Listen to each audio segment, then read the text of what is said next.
Aku yang masih di perjalanan, aku yang masih menantikan sebuah pengajaran ini.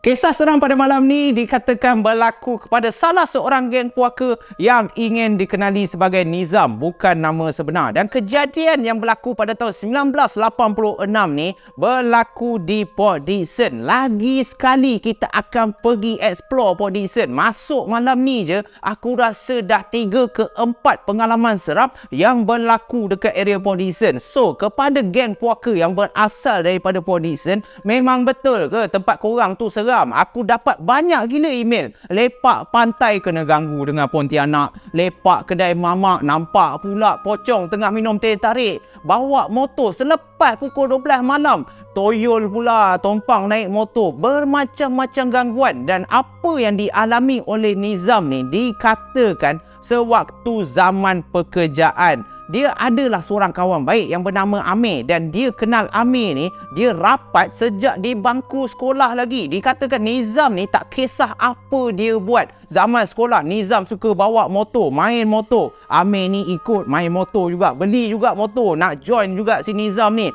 Lepas tu dah puas main motor, Nizam ni pergi pula cyber cafe nak main Dota, nak main Counter Strike. Amir ni ikut juga. So selepas dah habis zaman sekolah tu, masuk pula era pekerjaan, dah suka memancing. Amir ni pun ikutlah Nizam ni ke mana sahaja yang ada lubuk yang kaki-kaki pancing suka pergi, mereka berdua akan pergi. Tak kisahlah dekat area Port Dickson ke, dekat area Kelantan ke, yang paling jauh dekat Terengganu, dekat Johor, sanggup tu pergi jauh-jauh semata-mata untuk memuaskan nafsu sebab dah gian sangat. Setiap minggu asyik memancing. Lepas tu setiap kali memancing dapat pula ikan besar, lagilah bertambah gian, lagilah banyak tempat yang mereka nak pergi. Dan join pula grup dekat Facebook, grup kaki pancing Port Dickson, grup kaki pancing Selangor, semata-mata nak tahu dekat mana lagi ada lubuk ataupun ada kawasan yang kaki-kaki pancing ni suka pergi. Dan tengah mereka cari-cari tu,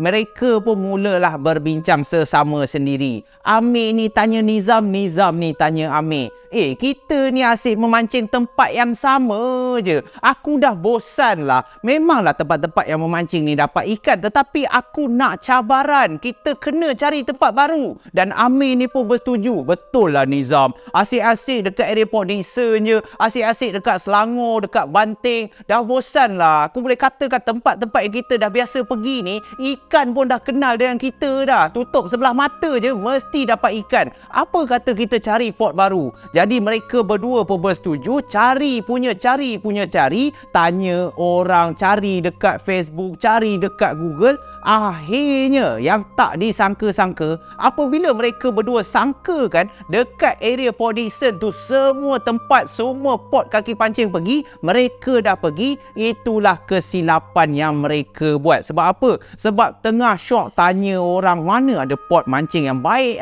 mana yang tempat famous sekarang, dan dikatakan dapatlah satu maklumat dekat satu tempat ni mereka tak pernah lagi pergi. Lalu Nizam dengan Amir ni pun dah excited dah dekat mana tempat yang mereka tak pernah pergi ni, berdekatan dengan TMB ataupun lagi tepat di Jalan Pantai Batu 1 Port Dickson. Tahu tak dekat mana? Aku pun tak tahulah. Dia tulis kat email macam tu kan. So selepas Nizam dengan Amir ni tahu, TMB, dekat Jalan Pantai Batu 1 ni ada port mancing. Tak tahu pula, kena pergi ni. Lalu Amir dengan Nizam ni dah excited. Mereka pun merancang pada minggu hadapan, disebabkan ada cuti yang agak panjang, mereka berdua pun memulakan persiapan untuk akhirnya pergi ke TMB ataupun di Jalan Pantai Batu Satu ni untuk Ricky ataupun untuk tengok betul ke pot TMB ni memang terbaik. Bak kata kaki-kaki mancing yang tegak. Selepas segala kelengkapan memancing telah Nizam dan Amir sediakan segala maklumat berkenaan dengan pot baru dekat TMB ni, mereka dah tahu, mereka pun tak buang masa. Malam yang dijanjikan telah pun tiba. Seawal pukul 9.30 malam, mereka berdua pun menaiki motosikal yang dimiliki oleh Nizam ni menuju dekat pot memancing yang dikatakan betul-betul dekat belakang TMB ni. Sewaktu dalam perjalanan tu, dalam kepala otak si Nizam ni dikatakan kawasan TMB tu memang ramai gila mat-mat mancing, pot-pot kaki-kaki mancing yang akan lepak kat situ. Jadi dia dah bayang dah, kalau malam ni show meriah ni, aku dah boleh sangka mesti at least 10 orang kaki-kaki mancing yang dah lepak kat situ. Boleh lah berkenalan apa semua. Jadi sebaik saja sampai betul-betul dekat belakang TMB tu pada jam 11 malam. Alangkah terkejutnya Nizam dan juga Amir ni. Apa yang mereka sangka kat kawasan tu seperti mana yang mereka dengar, memang ramai gila kaki-kaki pancing akan lepak kat situ. Akhirnya hancur lebur. Sebab apa? Sebab kawasan yang mereka sangkakan akan meriah, akan dipenuhi dengan mat-mat ataupun kaki-kaki pancing yang tengah menunggu ikan membaham umpan-umpan. Tetapi rupa-rupanya pada malam tu hanya mereka berdua sahaja. Jadi gambaran yang tempat tu meriah secara tiba-tiba dalam sekelip mata berubah kepada suram. Sunyi sepi je. Mereka berdua hanya kedengaran bunyi cengkerik ataupun anggas yang keluar daripada semak samun, daripada hutan-hutan. Krik, krik, krik. Kruk, kruk, kruk. Dan juga air laut yang tenang. Tak bergelora pun pada malam tu. Sekali-sekala je mereka dengar kocak air tu berbunyi. Jadi bila dah keadaan sunyi sepi macam tu, Nizam dah pandang Amir, Amir dah pandang Nizam. Kedua-dua mereka yang sepatutnya rasa takut, tetapi sebaik sahaja Nizam ni buka mulut, apa yang Nizam katakan? Nizam ni dengan penuh belagaknya memang rezeki kita lah, Mek. Kau tengok ni, tak ada orang bodoh. Kosong saja kat sini. Aku rasa diorang ni semua bila dengar je yang Amir dengan Nizam, pemancing yang hebat, yang tegar nak datang, semua kecut, Mat. Kecut telur, Mat. Semua lepak rumah lah. Jadi seronok lah kita pada malam ni. Yahoo! So bila Amir dengan Nizam melompat-lompat keriangan macam tu, Amir ni pun turut tergelak juga. Dia mengiyakan apa yang Nizam ni cakap. Yes, aku pun rasa macam tu lah Nizam. Baru sedap aku tengok pun ikan-ikan dalam air ni. Dah tak sabar dah nak aku suapkan umpan ni ke dalam mulut mereka. Alamak. Jom lah Nizam, buang masa apa lagi. Kita asyik berborak je. Jom kita siap-siap, kita terus memancing. Begitulah betapa riak takaburnya mereka berdua ni. Tak ramai orang tu. Sepatutnya kawasan yang sunyi sepi. Lagi-lagi pula dah pukul 11 lebih malam. Mulut ni kena jaga sikit. Tapi disebabkan orang cakap dah terlalu gembira. Lagi-lagi pula, wah tak ada ramai orang mancing. Hanya mereka berdua, jadi tak ada persaingan lah. Lagilah seronok. Bolehlah mereka luangkan masa lebih lama kat situ. Dan ikan-ikan tu lagi banyaklah peluang untuk mereka berdua sahaja yang bolot. Jadi selepas segala persiapan joran semua mereka dah buat, mereka pun dah baling dah pancing tu ke dalam laut tu. Jadi sekarang ni masa untuk menantikan ikan tu memakan umpan yang telah dibenamkan ke dalam air oleh Nizam. Diamlah! Jadi aku pun dah buang dah jam aku. Dah 2-3 kali asyik berborak je. Aku buat konten, dia nak buat konten. Okey, kita teruskan. Jadi mereka berdua pun pada saat inilah menantikan umpan mereka untuk dibaham oleh ikan tu. Selepas sejam berlalu. Tiba-tiba 2 jam berlalu. Dan secara tiba-tiba lagi sekali 3 jam berlalu. Beberapa batang rokok dah mereka hisap, mereka hembus. Hisap, hembus. Hisap, hembus. Keropok yang si Amir ni bawa pun dah nak habis dah pun. Yelah, dah lepas 3 jam. Jam pun daripada pukul 11 lebih tadi, sekarang ni dah menunjukkan hampir pukul 3 pagi. Dan yang bertambah malang, dah lepas 3 jam, tak ada seekor pun yang mereka dapat. Jadi selepas dah 3 jam tak dapat seekor pun, hati Amir, hati Nizam yang daripada awalnya gembira, tak sabar yang diorang rasakan malam ni begitu banyak ikan yang diorang akan bawa balik, tetapi akhirnya kecundang macam tu. Manalah member tak panas hati. Lalu Nizam ni pun dia boleh menjerit dekat kawasan belakang TMB tu, dekat kawasan yang hutan-hutan. Dah 3 pagi dia menjerit sekuat hati kau.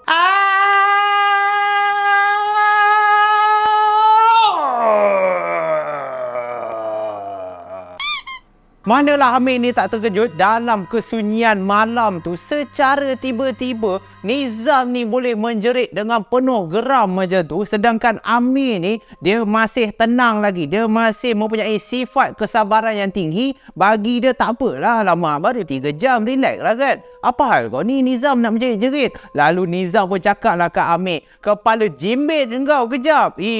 Aku geram betul lah. Pantang betul lah aku.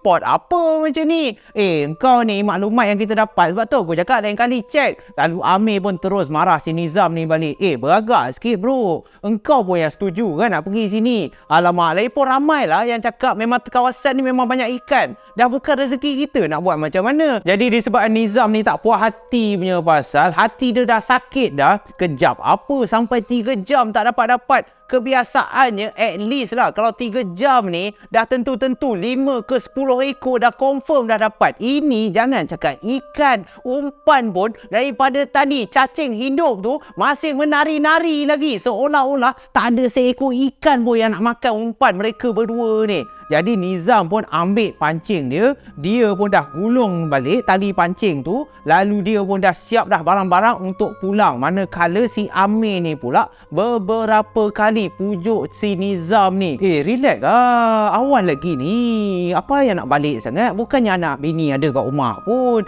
Alah, kita tunggulah lagi sejam, aku rasa boleh dapat ni, engkau ni kena senyap sikit je. Tetapi Nizam tetap bertegas, kalau kau nak tunggu, kau tunggu. Aku nak balik dah lah, bagi aku 3 jam mengarut lah Mat. Aku rasa ini semua memang jenis penipu lah. Kalau aku jumpa balik orang-orang yang kita tanya tu, siap lah, memang aku pukul seorang-seorang. Begitulah betapa marahnya si Nizam ni. Tetapi kalau korang nak tahu, dia marah bukan sebab 3 jam memancing tak dapat ikan punya hal. Sebenarnya disebabkan ego dia tu. Dia rasa dia dah cukup hebat. Dia rasa kalau aku memancing at least mesti dapat 5 ke 10 ekor, tetapi pada malam tu tak dapat seekor pun. Jadi dia dah malu sendiri dah. Terutamanya dia malu kepada kawan baik dia, si Amir ni. Sebab Amir ni dia macam pengikut lah. Nizam ni dia macam ketua lah. Jadi bila ketua tak dapat tunjukkan kemahiran yang kononnya dia tu hebat, manalah dia tak mengamuk, manalah dia tak menjerit kan. Jadi apabila Nizam ni dah kemas barang-barang dia, Amir pun tengok yang Nizam ni memang nak beredar daripada kawasan tu. Amir pun dia pun ikutlah benda yang sama. Takkan dia nak duduk kat situ seorang-seorang. Dia pun tak cukup berani lagi. So dia pun ambil lah pancing dia. Dia pun gulung balik tali pancing tu. Siap-siap nak kemas-kemas macam tu. Sementara menunggukan si Amir ni tengah kemas-kemas dengan slow motionnya. Memang lembab gila si Amir ni. Nizam ni dia nak nyalakan lagi sebatang rokok. Lalu dia pun letak rokok dia dekat mulut. So sewaktu dia cari dalam poket dia, mana lighter aku Dia cari kat poket, dia cari dekat kotak memancing dia. Mana lighter aku ni? Amir, pinjam lighter. Lalu Amir pun seluk juga poket dia. Tak ada lah dekat aku.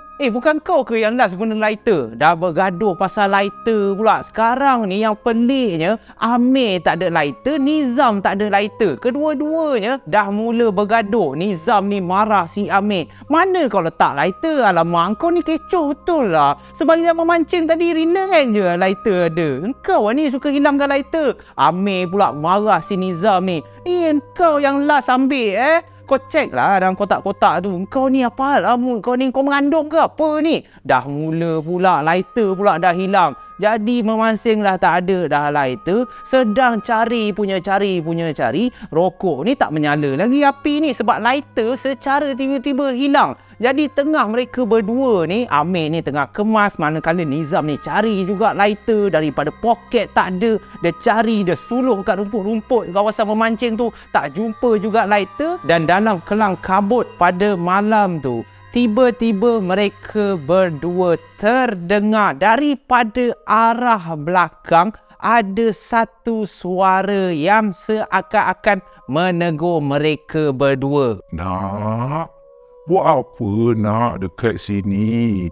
Boleh pakcik tolong? Jadi bila dah dengar suara macam tu, mereka berdua ni pun secara serentak memalingkan muka dia ke belakang dan kelihatan betul-betul kat belakang mereka berdua adanya seorang pakcik dengan pakaian seolah-olah seorang nelayan. Komplit tu, pakcik tua ni mengenakan kain pelikat dengan baju pagoda putih dan di mulut pakcik ni adanya sebatang rokok. Pakcik ni pun tengah isap rokok. Jadi bila mereka berdua nampak kelibat pakcik ni betul-betul berdiri dan menegur mereka berdua, Nizam ni seolah-olah dah terkedu dah. Dia tak tahu sama ada dia perlu menjawab persoalan yang pakcik tu tujukan ataupun dia tunggu sahaja Amir ni yang menjawab. Jadi Nizam ni pandang Amir, Amir pandang Nizam dan lagi sekali pakcik tu menegur mereka berdua. Nak, pakcik tanya, buat apa kat sini? Dah lama ke? Jadi selepas 2 kali pakcik tu tanya, Nizam pun menjawablah persoalan tu. Nizam cakap dekat pakcik tu, maaf pakcik, kami berdua memancing kat sini daripada tadi dah. Kita orang sampai dalam pukul 11 tadi. Tapi sampai sekarang lah pakcik. Pakcik betul ke sini memang tempat pot orang suka mancing ha? Saya rasa kita orang nak kena tipu lah pakcik. Lalu pakcik tu pun tersenyum sinis. Pakcik tu terus katakan kepada Nizam dan juga Amir, sini memang nak banyak ikan sini. Itulah pakcik rasa kamu berdua ni datang lambat sangat. Sebab itulah ikannya tak dapat-dapat. Dan apabila pakcik tu cakap macam tu, lagilah terbakar hati Nizam ni. Lalu Nizam pun cakap lah kat pakcik tu, pakcik beragak sikit. Alah, nak mencabar kita orang pula. Bukan masalah kita orang tak dapat ikan, datang lambat apanya. Kita orang daripada pukul 11 lah pakcik. Dah 3 jam lebih dah pancing kat sini. Seekor pun tak dapat. Memang suwe lah tempat ni. Pakcik pun datang kalau nak mancing tak payah pakcik datang sini. Dan pakcik dah tua-tua macam ni kan. Pakcik seorang ke apa ni? Lalu pakcik tu pun hanya menundukkan kepala, tak menjawab pun persoalan yang ditujukan oleh Nizam kepada dia. Manakala si Amir ni pula tengah kemas-kemas lagi, tetapi Amir ni dah mula kasih signal. Kasih signal kepada Nizam ni seolah-olah suruh Nizam ni jangan marah pakcik tu. Relax man, kau tak payah nak tengking-tengking. Apa hal kau ni? Asyik nak marah je. Dan apabila Amir ni masih tak siap lagi kemas, Nizam ni pun marah lah dia. Meh, cepatlah meh. Alamak, lambat sangat lah kau ni. Jom lah. Aku dah semak ni dengan nyamuk lagi. Lighter tak ada lagi. Lalu Amir pun cepat-cepatlah dia kemas apa semua. Manakala pakcik ni masih menundukkan kepala dia. Jadi bila Nizam cakap lighter tak ada, secara tiba-tiba pakcik itu pun menghulurkan batang rokok yang masih menyala tu, yang dia hisap tadi tu, dia memberikan kepada Nizam. Jadi sewaktu Nizam nampak pakcik tu menghulurkan rokok tu kepada dia, Nizam dah terkejut dah. Alamak, Nizam baru dia rasa bersalah tau. Aduh, hai. Baiklah pula pakcik ni. Alamak, tak payahlah nak buat aku sedih kan. Aku dah maki kau tadi ni. Lalu Nizam pun malu-malu, dia pun ambil lah, sebab dia nak sangat isap rokok. Dia pun ambil lah puntung rokok tu, lalu dia cucukkan dekat rokok dia. Dan apabila dah menyala macam tu, dia pun berikan balik puntung rokok kat pakcik tu. Dan Nizam pun mengucapkan terima kasih. Terima kasih pakcik. Cumanya pakcik, saya ada nak tanya, pakcik datang sini, pakcik datang pukul berapa ni? Pakcik dah lama ada ke ataupun baru lagi sampai? Tetapi pakcik ni menundukkan kepala sambil menghembuskan asap rokok tu. Dia tak jawab pun. Selepas daripada Nizam tengking dia tadi, segala soalan yang Nizam tujukan, pakcik ni tak jawab. Pakcik ni hanya menundukkan kepala, duduk senyap je. Jadi bila reaksi pakcik tu macam tu, pada masa inilah Nizam dan juga Amir secara serentak bulu roma mereka berdua dah meremang dah. Sebab apa meremang? Sebab barulah sel-sel dalam kepala otak dia orang ni. Kepala otak. Geram pula aku. So, sel-sel dalam kepala otak dia orang ni, berapa kali Zaf kau nak ulang kepala otak? Barulah diorang sedar yang kehadiran pakcik tu seakan-akan tidak logik. Sebab apa? Sebab pertama sekali pakcik tu muncul daripada arah belakang diorang. Tetapi setahu Nizam dan juga Amir, jalan untuk menuju ke lubuk memancing tu, untuk menuju ke belakang TMB tu, hanya ada satu jalan dan jalan tu berada di hadapan diorang. Sebab kalau pakcik tu datang selepas mereka dah duduk memancing kat situ, macam mana pakcik tu boleh tiba-tiba berada di belakang mereka berdua? Kalau pakcik tu ikut jalan yang mereka datang tadi, at least mesti Nizam ataupun Amir mesti nampak kelibat pakcik tu datang. Tetapi ini secara tiba-tiba, tak tahu daripada mana, Nizam dan Amir pun pandang sekeliling, mana ada jalan lain selain semak samun, selain hutan. Memang ada satu jalan ni je. Jadi macam mana pakcik ni boleh muncul secara tiba-tiba daripada arah belakang? So itulah yang bermain dalam fikiran mereka berdua. Jadi apabila jam dah menunjukkan 3 lebih dan nak pukul 4 pagi, kawasan tu pun dah sunyi gila dah. Pakcik ni pun dah tak cakap sepatah haram, hanya menundukkan kepala je, tak bergerak, seolah-olah patung. Nizam dan Amir ni dah faham dah, kalau kejadian macam ni dah mula berlaku, kejadian pelik-pelik ni dah berlaku, lagi-lagi pula jam 3 pagi ke atas, inilah masanya secepat boleh kita keluar daripada sini, kita beredar terus. Lalu Nizam dah tengok Amir ni dah berkemas, diorang pun tidak memberi salam kepada pakcik ni, dah tak ada tegur pakcik ni. Diorang pun berjalanlah menuju untuk keluar daripada kawasan belakang TMB tu. Dan selepas dalam 15 langkah Nizam dan Amir ni berjalan membelakangi pakcik ni, lagi sekali mereka terdengar secara tiba-tiba pakcik ni menegur mereka. Nak, balik nak. Ingat, pakcik nak pesan ni nak.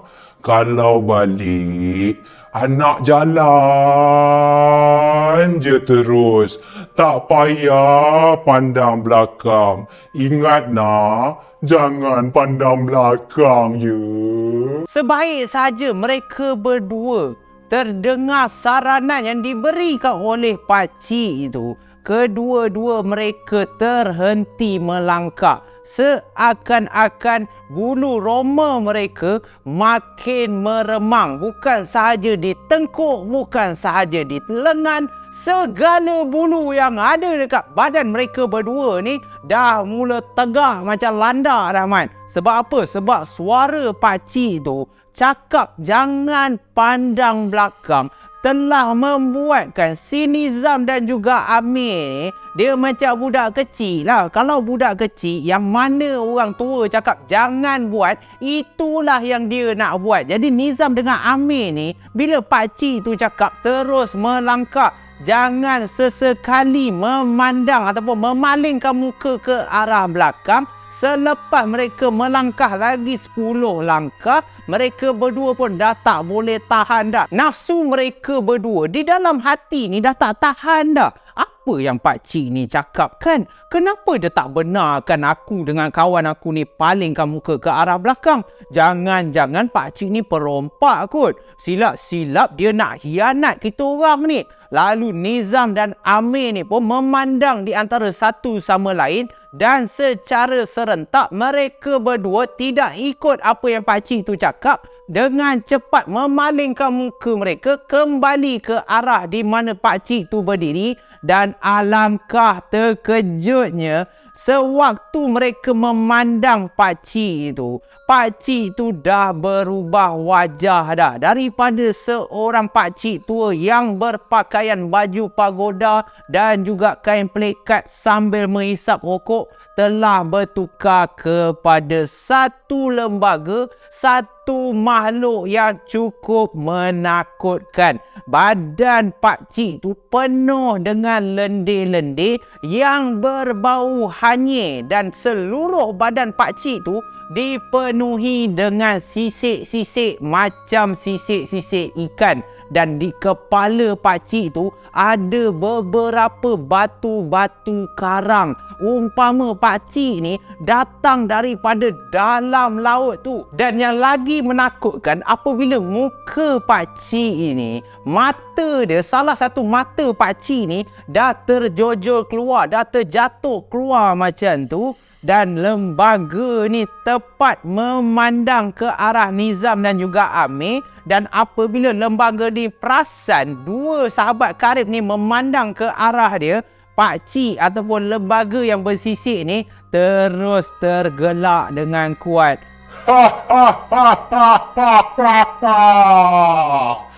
Kan aku cakap,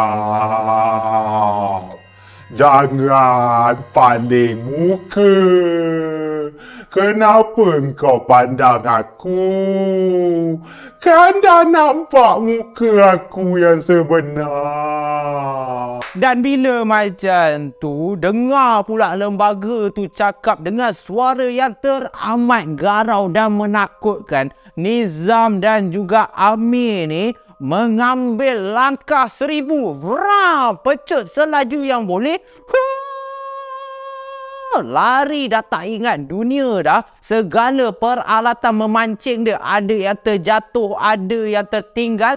Nizam dan Amir ni dah tak peduli dah. Yang paling penting mereka berdua lari secepat yang boleh menuju ke motosikal mereka. Dan mereka berdua pun secara cepat, secara pantasnya pergilah keluar daripada kawasan belakang TMB tu menuju ke salah sebuah kedai mamak yang masih buka pada masa tersebut. Ada juga kedai mamak yang buka 24 jam. Jadi mereka berdua pun sampai saja kedai mamak tu dengan keadaan dah berpeluh-berpeluh. Kedua-dua mereka dah terketar-ketar ketakutan. Sebab apa?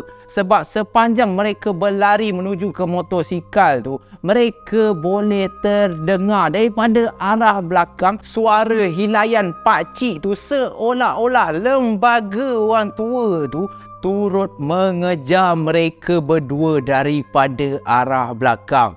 Jadi lepas dah lepak kat kedai mamak tu, sebaik saja azan subuh mula bergema, mereka berdua pun tak buang masa, terus pergi ke masjid berdekatan. Lalu mereka pun menunaikan solat subuh secara berjemaah. Dan dikatakan sejak kejadian itu, Amir dan juga Nizam tidak pernah sesekali pun menjejakkan kaki mereka balik ke kawasan memancing yang dikatakan terletak dekat belakang TMB, ataupun lebih tepat lagi di Jalan Pantai Batu 1 di kawasan Port Dickson. Jadi itulah saja guys kisah untuk malam ni. Aku harap korang mengambil segala pengajaran apa yang dikongsikan oleh salah seorang geng puaka yang bernama Nizam ni. Kalau korang ada hobi ke, korang suka pergi memancing ke, jangan sesekali mulut tu, terutama mulut tu, adab tu kenalah jaga. Jangan bermulut celupa masuk kat tempat orang.